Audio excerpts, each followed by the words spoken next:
Manager with the Center for National Lands Management in Southern California, and he's going to talk to us about monitoring of San Diego thornmint.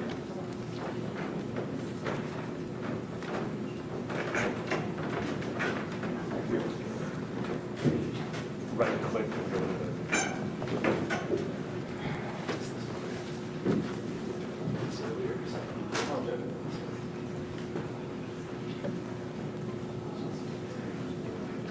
Hi, thanks for coming. You should know I've had several cups of coffee and a couple of cups of tea. So, Matt, if anything happens, tell my wife and child I love them. I get really nervous up here, and so I want to break the ice, and tell you that I am fearful. Now, I have some really interesting patterns that I want to share with you on San Diego thornmint. Here's a picture of a thornmint individual that was taken in 2008 of a population that we found in 2008, which was 2 individuals and is now extinct. So San Diego thornmint is an annual narrow endemic to clay soils, crumbly clay soils as they're often described. The soils happen to form really deep fissures during the dry months, and they're very spongy when wet, and they probably shouldn't be walked on during the rain season. It's a federally threatened, state endangered, and the soils that it exists in, while they do vary in rock content and possibly clay content, they often have that deep fissure thing going on, and they're very limited in extent in San Diego County. Therefore, the plant is limited in extent and shrinking, it would appear. So 55 extant occurrences in San Diego County and 13 in Baja California Norte of unknown condition to me. The biggest threat to the species, in my opinion, is purple false grown, Brachypodium distachyon. Some of you are probably aware of that further north. I have no idea. I know I've seen it up near Malibu. It makes really dense thatch that natives have a hard time in. I'd say whenever you find purple false grown in the clay soils and it's already there for a while, you won't find too many of the native animals anymore. And so some of you probably just came from a talk about purple false grown. It's a monster. There's also the problem with non-management. It would appear that people are afraid to walk around and count and do proper ecological cover estimates using quadrats or something of that effect, and at least they are doing rapid assessment type cover estimates. And so there's little knowledge about annual count variation among many of these locations, or habitat variables, how natives and non-natives vary within and among years. So we have various edge effects also threaten the species. As you can imagine, erosion in many of these urban preserves is a real threat, because in some of these locations, you might just have irrigation breakage that could wipe out a population. Mountain bikers respect no boundaries, footpaths, and fire is also a threat to the species. Now, Dr. Ellen Bowder and Judith Sacklerson did some really great work during the 1990s on the species, doing growth chamber work, greenhouse experiment, as well as field experiments and field studies. And they found that a long daily cool period, less than 10 degrees Celsius, is important. Maximum seed germination happens at or below 10 degrees Celsius. They also found that suitable germination temperature increases with seed age. Competition with exotics is higher during high rainfall years. And competition with exotics decreases the fecundity and biomass of San Diego thornmint. Field experiments tend to agree with the greenhouse experiments, although I would say that from what I read, the severity is greatly reduced in these field experiments or field studies that they performed. They also found that abnormally high rainfall may have a negative effect on survivorship of San Diego thornmint, and the standing seed bank makes up the majority of the seeds found on site in their studies.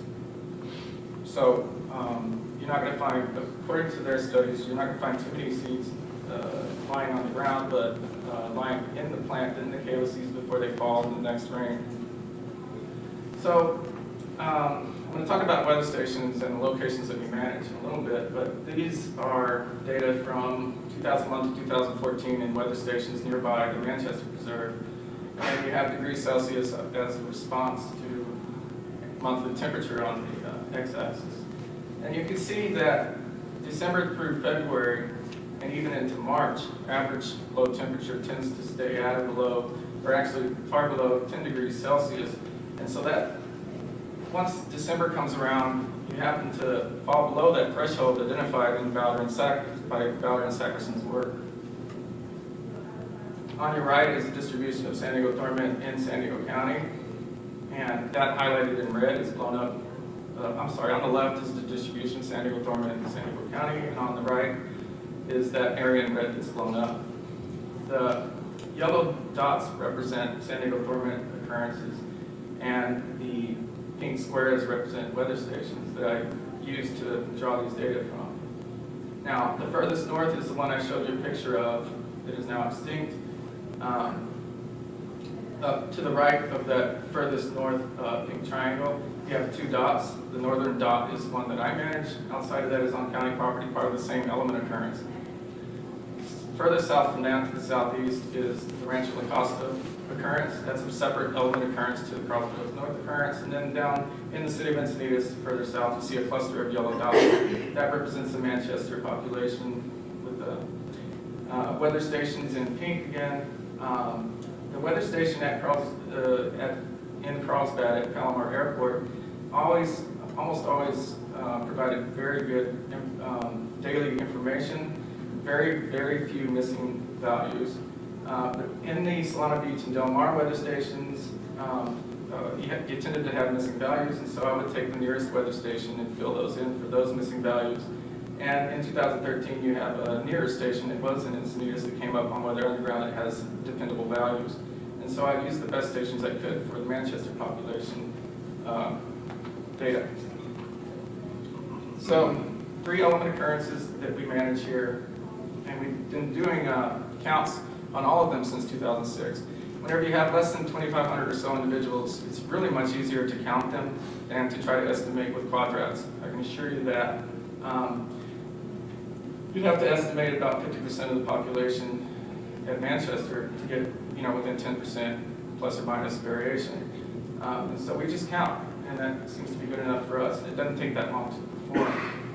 We've been doing habitat assessments since 2007 on some of our preserves and implementing them at our other preserves at different times.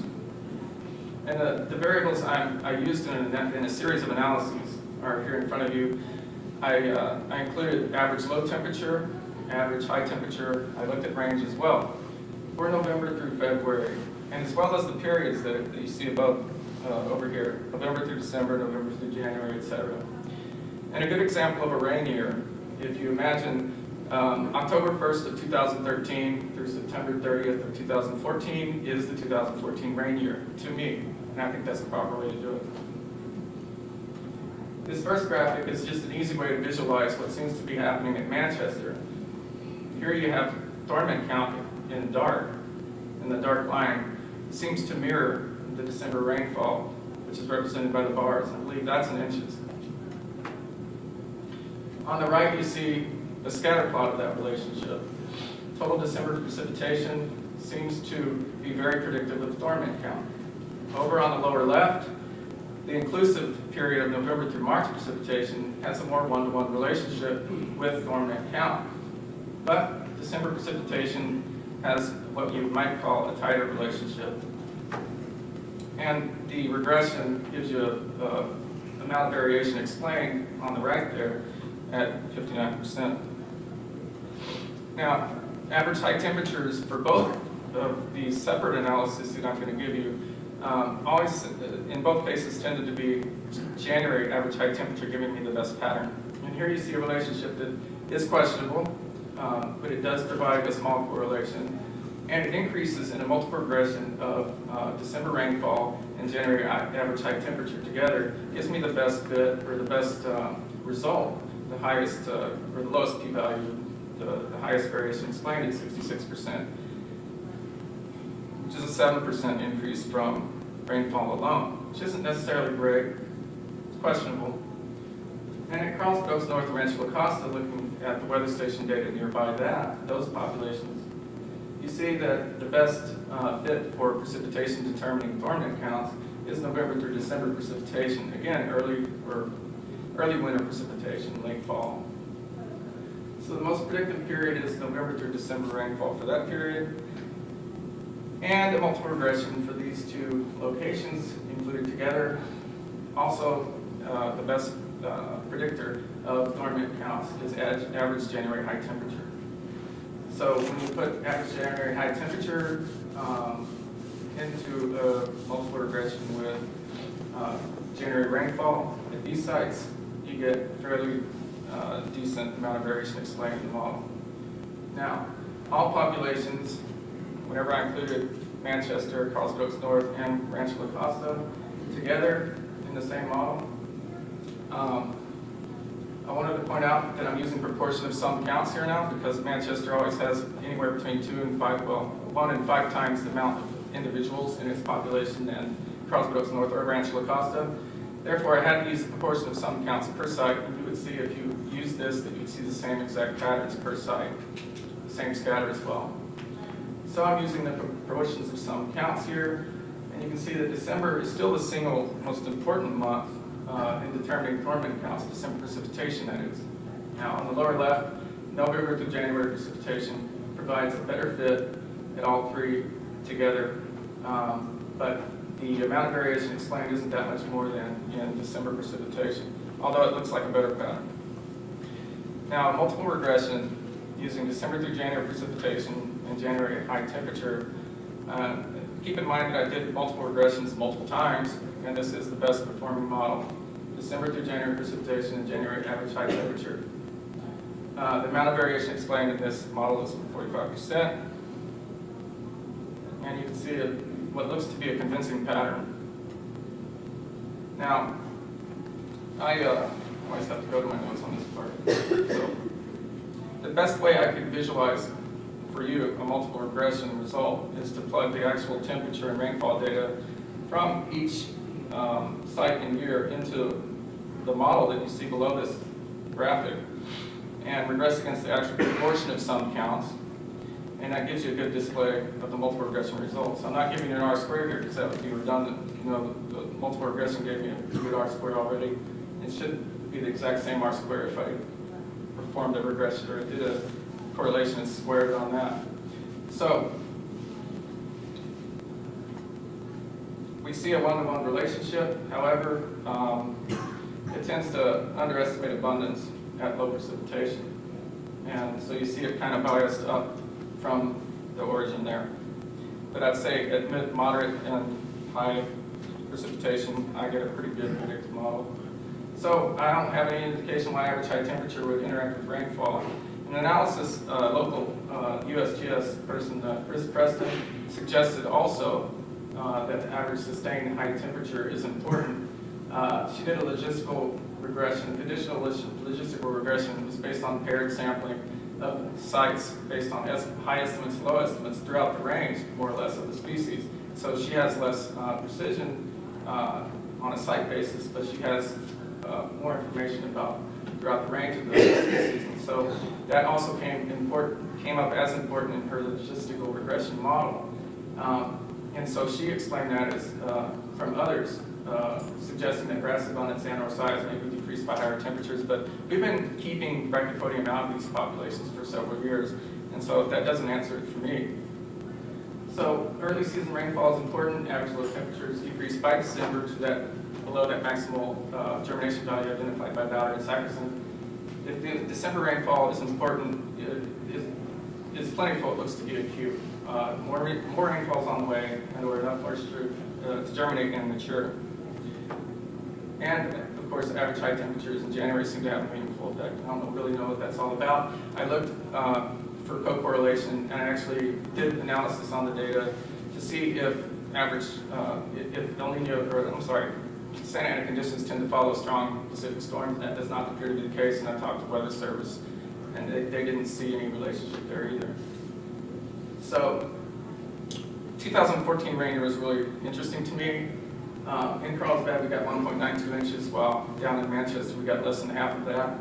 And we had moderate counts in Carlsbad, even though it was a record near record low rainfall year last year. So that tells you something about the species. 1 minute, scary.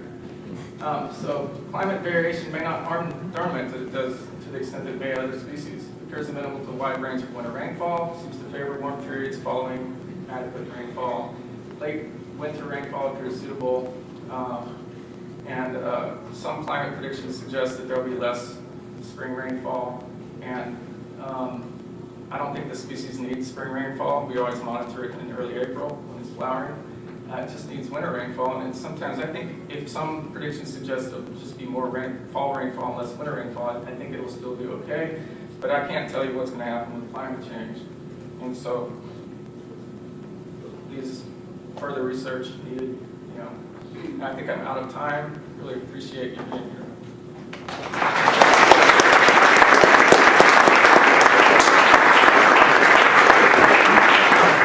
We have time for questions. Oh, really? Yeah. It was, yeah, you're 15 minutes. Oh, goodness. I think that's fine. You can keep on talking.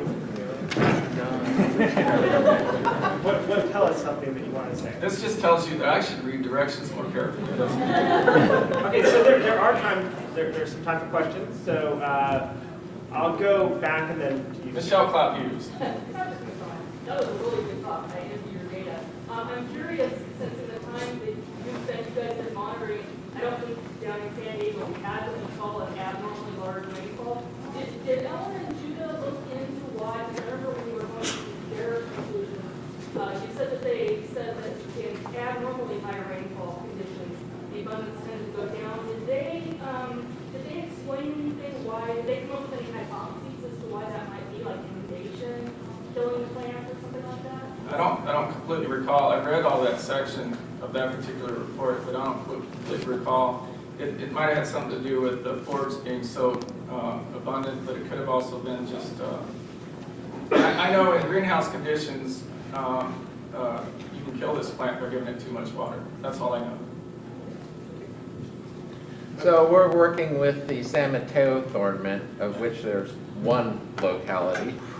Yeah, and we just wanted to, we got really nailed by the weather this year. We had, the December deluge. It actually led to surface runoff and scouring in the area.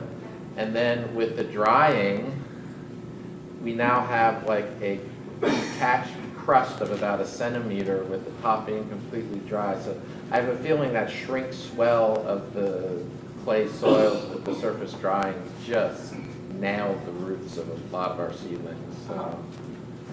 So how would that help me?